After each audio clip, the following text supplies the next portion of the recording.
너는 내 것이다 라는 주제로 준비한 하나님의 말씀의 은혜를 나누고자 합니다. 우리 모두는 공통적으로 남녀 성별을 떠나서 나이가 많고 적음을 떠나서 우리가 공통적으로 모두가 딱 가지고 있는 한 가지가 있습니다. 그것은 무엇일까요?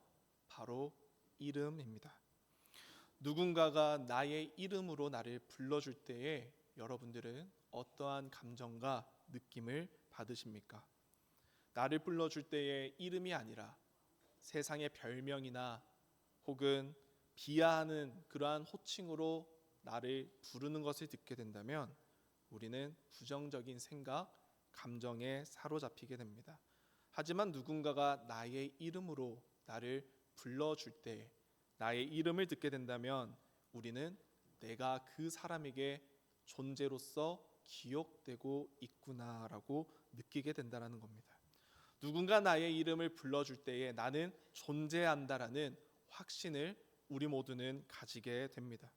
그러나 인생의 혼란 속에서 그 이름이 종종 잊혀지는 것 같습니다. 세상은 우리를 이름으로 부르지 않습니다. 우리의 성과에 따라서 혹은 우리의 성공과 실패에 따라서 혹은 우리의 사건과 사고의 이력으로 우리를 규정하고 우리의 존재를 정의합니다. 사업이 망한 사람, 문제를 일으킨 가정, 신앙이 약해진 교회 공동체라는 낙인 등이 우리의 일상생활에서 우리들에게 다가오는 세상의 정의와 규정입니다. 저는 어릴 적 습관이 하나 있었습니다. 보기와는 다르게 호기심이 참 많았는데요. 모두 자녀를 키우셔서 아시겠지만 어릴 때 자녀들이 손잡고 가면은 가만히 있습니까? 네, 가만히 있지 않습니다. 저도 어릴 적 기억을 되돌아가 보니 어머니의 손을 잡고 어머니께서 시장에 장을 보러 가시거나 은행에 업무를 보러 가실 때 종종 손을 잡고 따라갔습니다. 하지만 호기심이 너무 강해서 어머니의 손을 쉽게 놓치고 제 갈 길로 저는 여기저기 돌아다녔습니다. 그러다가 지치고 낯선 사람들 속에 내가 묻혀 있다라고 느낄 때쯤 두려움이 찾아왔습니다. 걱정이 찾아왔습니다. 나는 엄마를 찾을 수 있을까? 나는 영영 혼자 이렇게 돌아다니는 게 아닐까라는 걱정과 울음과 슬픔과 어둠에 잠겼습니다. 그러는 상황 가운데에 딱 한 가지의 소리가 그 모든 부정적인 걱정과 근심과 두려움을 몰아내 주었습니다. 어떤 소리였을까요? 어머니의 저의 이름이었던 겁니다. 울고 있는 그 틈 사이에서 어머니도 저를 찾느라 여기저기 저의 이름을 부르시며 돌아다니셨습니다. 그리고 마침내 저를 멀리서 보시고 저의 이름이 들렸을 때에 저는 안도할 수 있었습니다. 어머니의 이름이 저를 불러줄 때에 나의 존재가 어디서부터 왔고 내가 지금 어디에 속해 있는지 그 안전함과 가정이 바로 떠올랐기 때문입니다. 누군가 나를 찾고 있고 내가 누구의 것인지를 아는 것은 정말 중요한 문제입니다. 왜냐하면 우리의 신앙생활도 이와 똑같은 본질적인 문제에 얽혀 있기 때문입니다. 나는 하나님의 사람인가? 나는 하나님의 자녀인가? 나는 하나님의 것인가? 아니면 세상 속에 나는 누구인가에 대한 혼란과 그리고 걱정 속에 파묻혀 있다면 우리는 이러한 시장통과 같은 어린아이가 엄마 손을 놓쳐서 슬픔과 그림자에 빠지는 것 같은 그런 영적인 시장통에 빠지게 되는 걸지도 모르겠습니다. 그래서 세상은 우리에게 라벨을 붙입니다. 꼬리표를 붙입니다. 어떠한 사람, 성공한 사람, 재물이 많은 사람,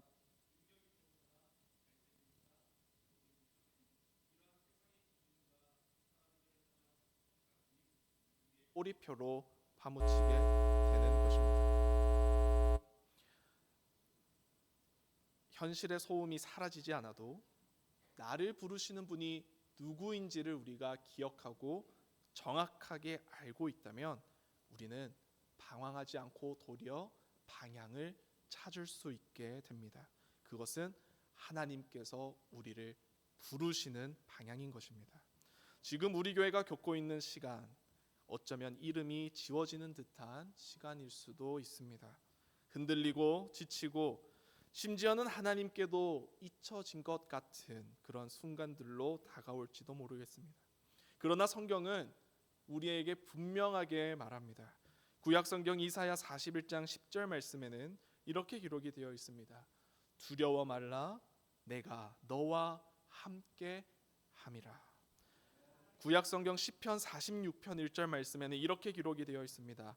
하나님은 우리의 피난처시요 힘이시니 환난 중에 만날 큰 도움이시라. 네. 신약 성경에서 예수님께서도 이렇게 말씀하셨습니다. 요한복음 14장 27절 말씀에 너희는 마음의 근심도 말고 두려워하지도 말라라고 말씀하셨습니다. 사랑하는 성도 여러분, 세상은 사람을 쉽게 잊습니다. 사람의 존재를 쉽게 정의하고 가치 판단으로 상대방을 평가합니다. 하지만 하나님은 결코 세상의 잣대와 시선으로 우리의 존재를 평가하지 않으십니다. 하나님은 우리의 상황이 높고 낮든지 평탄하든지 굴곡져 있든지 우리가 부족하고 연약하든지 완전하든지를 떠나 하나님은 우리를 결코 잊지 않으시는 분이심을 기억하시기를 바랍니다. 하나님은 우리를 잊고 싶어도 사실 잊으실 수가 없습니다. 왜냐하면 우리는 누구로부터 왔습니까? 하나님으로부터 창조되었습니다. 하나님께서 값을 주고 우리를 사셨습니다. 우리의 이름을 불러 그분의 소유를 삼아 주셨기 때문에 하나님은 우리를 결단코 잊지 않고 우리와 함께 해주신다고 말씀하십니다. 그 말씀의 중심에 있는 이야기가 너는 내 것이다 라는 이야기입니다. 우리가 하나님의 것임을 믿으십니까? 우리가 하나님의 것임을 믿으시기를 바랍니다. 그러므로 이 예배는 단순한 위로의 시간이 아닙니다. 하나님이 우리를 세워주시는 시간인 것입니다. 하나님의 말씀은 우리에게 단지 위로를 주는 것이 아니라 우리가 하나님의 말씀을 통하여 우리의 삶을 바꿀 수 있는 결단을 요구하시는 자리입니다. 그래서 오늘 말씀은 우리에게 묻습니다. 너는 누구의 것인지, 그리고 사람들의 것인지, 세상의 시선에 갇혀 있는 것인지, 아니면 하나님의 시선에 합당한 사람으로 살아가고 싶은지를 묻고 있는 것입니다. 이에 우리는 응답해야 되겠습니다. 하나님의 말씀에 의해 우리의 삶이 단순히 위로를 받고 그저 나태하고 머물러 있는 것이 아니라 그 말씀이 오히려 우리를 단단히 붙잡고 우리의 위기 가운데에 우리가 도리어 단단히 일어날 수 있는 믿음의 순종으로 나아가는 그 길임을 우리가 선택하며 응답하는 우리 모두가 되기를 소망합니다. 오늘 예배를 통해 하나님은 우리의 상한 마음을 어루만져 주실 줄 믿습니다. 우리의 멈춰있던 걸음을 다시금 걸을 수 있도록 힘을 주실 줄로 믿습니다. 하나님의 그 손길, 그 인도하심을 믿으시기를 바랍니다. 첫 번째로 살펴볼 하나님의 말씀은 하나님의 선언입니다. 오늘 본문 말씀 43장 1절 말씀에는 이렇게 시작하는데 우리 본문 말씀 1절 함께 읽도록 하겠습니다. 야곱아 너를 창조하신 여호와께서 이제 말씀하시느니라. 이스라엘아 너를 지으신 이가 이제 말씀하시느니라. 내가 너를 구속하였고 내가 너를 지명하여 불렀나니 너는 내 것이라. 내 것이라. 아멘. 오늘 본문 말씀에 보면은 4개의 강력한 동사가 들어가 있습니다. 첫 번째는 창조하셨다. 그리고 두 번째는 지으셨다. 세 번째는 우리를 구속하셨다. 마지막 네 번째는 우리를 부르셨다입니다. 하나님은 처음부터 끝까지 우리의 인생을 주관하시는 분이십니다. 우리의 존재의 근원을 열어주시고 우리의 삶의 모양을 빚어주시는 분이십니다.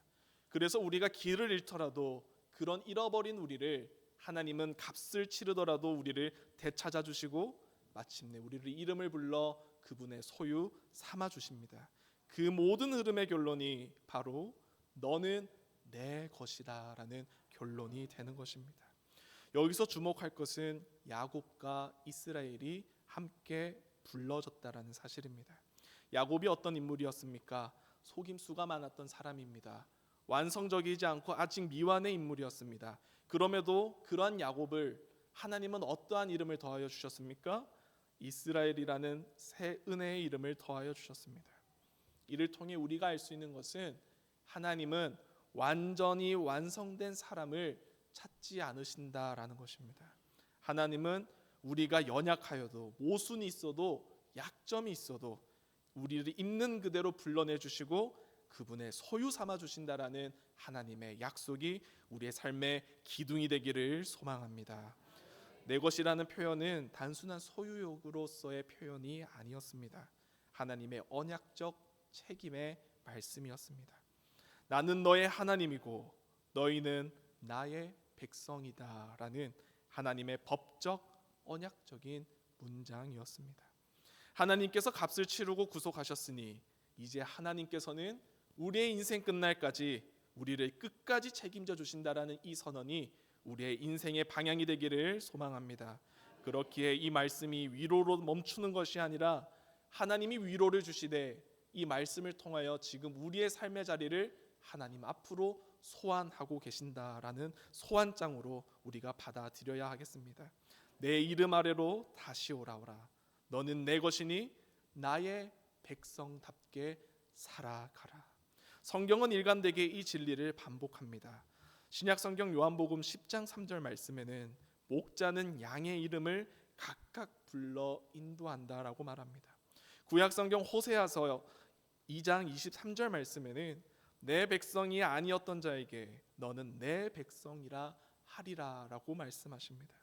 이에 사도 베드로는 교회를 가리켜 이렇게 선포했는데 베드로전서 2장 9절 말씀에 너희는 그의 소유된 백성이다라고 선포하였습니다. 하나님의 백성은 세상의 라벨에 의해 정의되지 않습니다. 하나님의 백성은 오직 하나님이 부르시는 그 이름으로 정의되는 줄로 믿으시기를 바랍니다. 그렇다면 우리의 삶은 어떻습니까?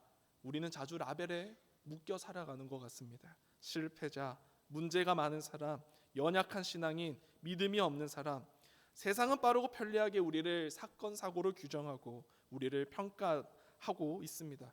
그러나 하나님은 그러한 라벨을 끊어내시는 분이십니다.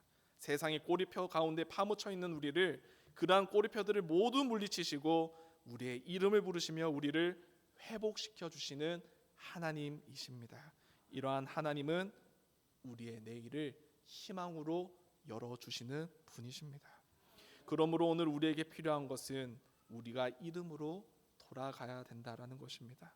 그래서 하나님 앞에 이렇게 고백하기를 원합니다. 주님, 저는 주님의 것입니다. 주님, 저는 주님의 시선대로 합당하게 살아가겠습니다 라고 고백하는 신앙을 지닌 우리 모두가 되기를 간절히 소망합니다. 우리의 정체성을 지켜내는 가장 무기가 되는 신앙의 습관이 하나님 품 안에서 열매 맺는 우리 모두가 되기를 소망합니다. 그러므로 오늘 우리가 말씀 이후에 고백해야 될 부분들은 항상 우리가 주님의 것이다라는 것을 입술 가운데서 놓지 않기를 바랍니다. 우리는 세상과 사건의 산물이 아니라 하나님과 하나님의 말씀에 소유된 존재임을 늘 기억하시며 한 걸음 한 걸음 두려움이 아닌 순종으로 믿음으로 삶을 내딛어 승리하는 삶을 살아가기를 주님의 이름으로 축복합니다. 두 번째로 살펴볼 하나님의 말씀은 하나님의 약속에 대한 메시지입니다. 사랑하는 성도 여러분, 하나님께서 우리를 그의 것으로 선언하셨습니다. 그렇다면 그 소유된 우리들은 하나님께서 우리를 어떻게 지켜주실지 성경을 통해 말씀하고 계십니다. 본문 말씀 43장 2절 말씀을 우리 함께 말씀을 읽겠습니다. 내가 물 가운데로 지날 때에 내가 너와 함께 할 것이라. 강을 건널 때에 물이 너를 침몰하지 못할 것이며 내가 불 가운데로 지날 때에 타지도 아니할 것이요 불꽃이 너를 사르지도 못하리니. 아멘. 여기서 우리의 신앙의 현실을 향한 중요한 진리가 담겨져 있습니다. 우리가 신앙생활을 하는 이유가 무엇입니까? 우리가 믿음을 그토록 하나님 앞에 올려드리고 갈고 닦는 이유는 무엇입니까? 근원적으로 기도의 제단 가운데 나와서 우리가 드리는 기도의 그 방향은 이유가 무엇입니까? 어쩌면 우리의 인생의 짐이자 무게인 고난을 피하게 해달라고 간구하고 요청드리는 마음이 클지도 모르겠습니다. 하지만 하나님은 하나님의 백성들에게 그 고난이 단순히 피하도록 만드시는 분이실까요? 아니라는 것입니다. 하나님은 오히려 그 고난을 통과하시기를 원하십니다. 그래서 오늘 본문 말씀 2절에 이런 표현이 있습니다. 내가 지날 때에 라고 말씀하십니다. 믿음은 어려움을 단지 우회하려고 우리가 수단으로 삼는 통로가 아닙니다. 믿음은 오히려 그 고난과 어려움의 길을 직접 하나님과 통과하는 것입니다. 그러나 혼자가 아니기 때문에 하나님께서 우리와 함께 하시기 때문에 우리가 그 고난을 능히 이겨내실 줄로 믿습니다. 시편 기자는 23편 4절 말씀에 이렇게 고백을 합니다. 내가 사망의 골짜기를 다닐지라도 해를 두려워하지 않을 것은 주께서 나와 함께 하심이라. 아멘. 또한 하나님은 우리에게 시험을 주는 대한 내용에 대해서 사도 바울은 또 이렇게 고백했습니다. 고린도전서 10장 13절 말씀인데 우리 함께 말씀을 한마음으로 읽도록 하겠습니다. 사람이 감당할 시험 밖에는 너희가 당한 것이 없나니 오직 하나님은 미쁘사 너희가 감당하지 못할 시험 당함을 허락하지 아니하시고 시험 당할 즈음에 또한 피할 길을 내사 너희로 능히 감당하게 하시느니라. 아멘. 고대인들에게 물과 불은 두려움의 상징이었습니다. 물은 모든 것을 삼켜버리는 공포의 상징이 되었고 불은 모든 것을 파괴하고 소진하며 회복을 불능으로 만드는 두려움을 가졌습니다. 바벨론 포로 생활 속에 파묻혀 있던 이스라엘 백성들에게 가장 현실적으로 마주한 두려움이 바로 물과 불과 같은 두려움이었습니다. 그러나 이러한 두려움과 걱정 가운데 있는 백성들을 하나님은 포기하지 않으셨습니다. 하나님은 약속하셨습니다. 그것들이 존재하지만 물과 불이 존재하여도 너희를 삼키지 못할 것이다 라고 말씀하십니다. 다시 말해 위험은 사라지지 않습니다. 다만 그 위험의 지배권조차도 누가 가지고 계시다라고 말씀하십니까? 하나님께서 가지고 계시다라고 말씀하십니다. 오늘 우리의 삶에도 여전히 물과 불이 있습니다. 물은 무엇일까요? 밀려드는 불신과 오해, 쏟아지는 정보와 걱정, 정신을 삼켜버리는 압박. 불은 무엇입니까? 인간관계의 단절, 감정의 소진, 자책과 분노로 어우러진 우리의 무너진 모습들이 불로 비워질 수 있을 것 같습니다. 그러나 이런 물과 불이 우리의 일상을 덮고 우리를 힘들게 하고 고난의 길로 만드는 것 같아도 주님은 말씀하십니다. 그것들이 너를 삼키지 못할 것이다. 왜냐하면 내가 너희와 함께 있기 때문이다 라고 약속하십니다. 이 말씀 믿고 믿음으로 담대히 승리하는 삶을 매일매일 주님과 동행하시기를 주님의 이름으로 축복합니다. 그러므로 우리는 이렇게 고백해야 되겠습니다. 하나님, 우리는 피하지 않겠습니다. 하나님, 피하지 않고 당신과 함께 지나가겠습니다. 물이 우리를 침몰시키지 못하고 불이 우리를 사르지 못할 것입니다. 왜냐하면 주께서 우리와 함께 하시기 때문입니다. 주께서 함께 하시니 담대히 나아가시기를 축복합니다. 세 번째로 살펴볼 내용은 하나님의 근거입니다. 하나님께서 우리를 소유 삼아 주시고 우리를 지켜 주신다라는 그 약속의 이유, 그 약속의 무게중심은 어디에 있는 것일까요? 본문 말씀 43장 3절 말씀 우리 함께 말씀을 읽겠습니다. 대저 나는 여호와 내 하나님이요 거룩한 이요 내 구원자임이라. 내가 애굽을 너의 속량물로 구스와 스바를 너를 대신하여 주었노라. 아멘. 약속의 힘은 상황의 호전에서 나오는 것이 아니라 약속의 힘은 하나님에게서 나온다라는 사실을 기억하시기 바랍니다. 이스라엘의 거룩하신 이요 그리고 여호와 하나님 되시는 그분만을 우리가 바라본다면 하나님은 능히 우리의 하나님이 되시고 우리의 인생길 위에 영원한 구원자가 되실 줄로 믿습니다. 이 약속은 임마누엘로 성취되었습니다. 신약성경 마태복음 1장 23절 말씀, 우리 함께 말씀을 읽도록 하겠습니다. 보라, 처녀가 잉태하여 아들을 낳을 것이요 그의 이름은 임마누엘이라 하리라 하셨으니 이를 번역한즉 하나님이 우리와 함께 계시다 함이라. 아멘. 예수 그리스도께서 사람의 몸을 입고 우리에게 오셨습니다.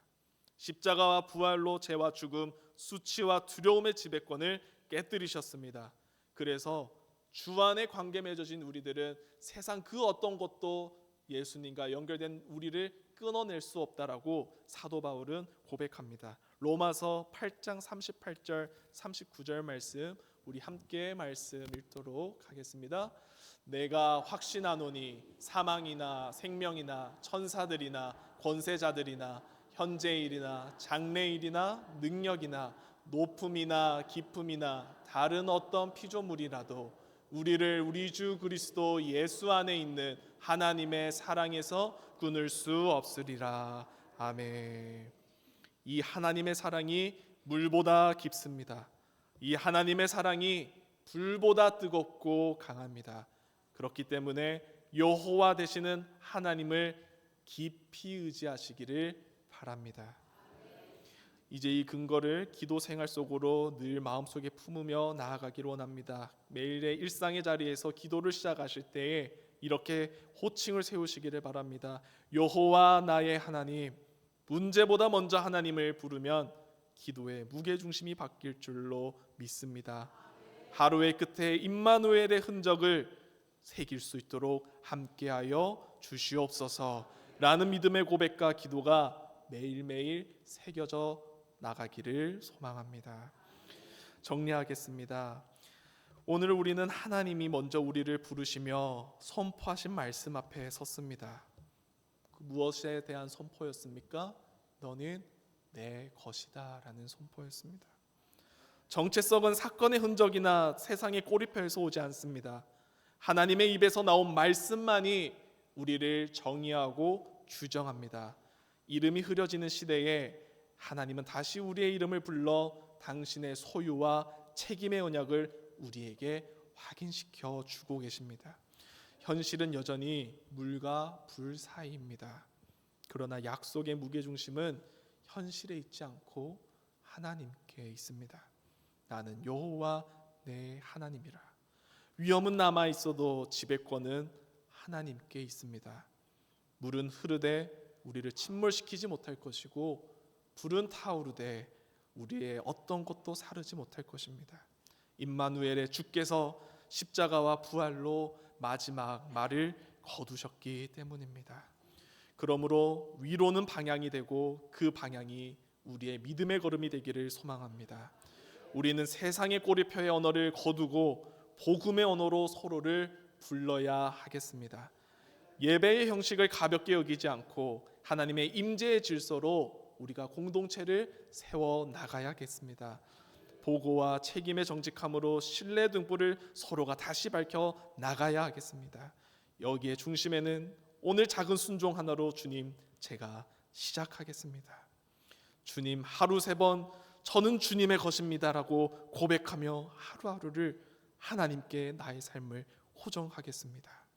이런 고백이 우리의 삶에 열매 맺어지기를 간절히 소망합니다. 이것이 우리의 고백입니다. 우리는 세상의 산물이 아니라 하나님 말씀의 소유입니다. 우리는 피하지 않고 하나님과 함께 지나갑니다.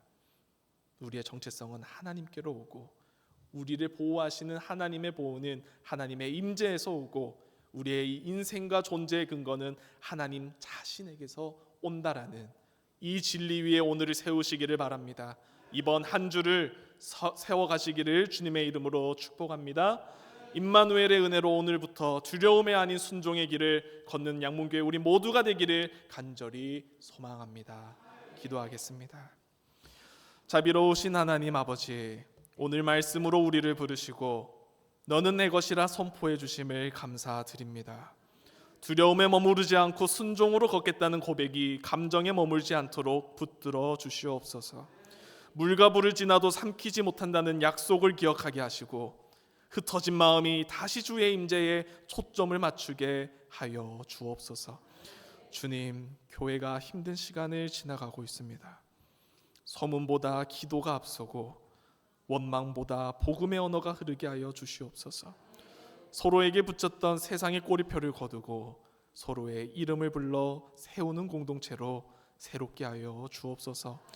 예배의 자리와 맡은 사역을 정직하게 회복하게 이끌어 주시기를 구합니다. 지도자들과 모든 성도에게 지혜와 절제를 더하시어 한 마음으로 연합하게 하시고 우리가 드리는 간구 위에 주의 능력으로 위기를 넘어서는 길을 열어 주시옵소서. 다음 세대를 특별히 기억하여 주시옵소서. 영유아 유치부터 유소년부, 청소년부, 청년에 이르기까지 진리 위에 뿌리 내리게 하여 주시옵소서. 가정과 교회가 함께 믿음을 전수하는 든든한 울타리가 되게 하여 주시고 허탄한 정보와 유혹을 분별할 지혜를 더하여 주옵소서. 거룩을 사랑하는 감수성과 선한 멘토와 동력자를 만나는 은혜를 허락하여 주시고 배움의 자리와 일터에서 예수의 향기를 드러내는 세대로 세워 주시옵소서. 이제 한 주를 시작합니다. 오늘 받은 위로가 작은 순종 하나로 이어지게 하시고 미뤄둔 화해를 시작하며 멈춘 봉사를 다시 일으키는 용기를 더하여 주옵소서. 우리의 말과 예배와 사역에 임재의 질서를 세우게 하시고 함께 기도하는 무릎 위에 평안과 담대함을 더하여 주옵소서. 이 모든 말씀 살아계신 예수님의 이름으로 기도드립니다. 아멘.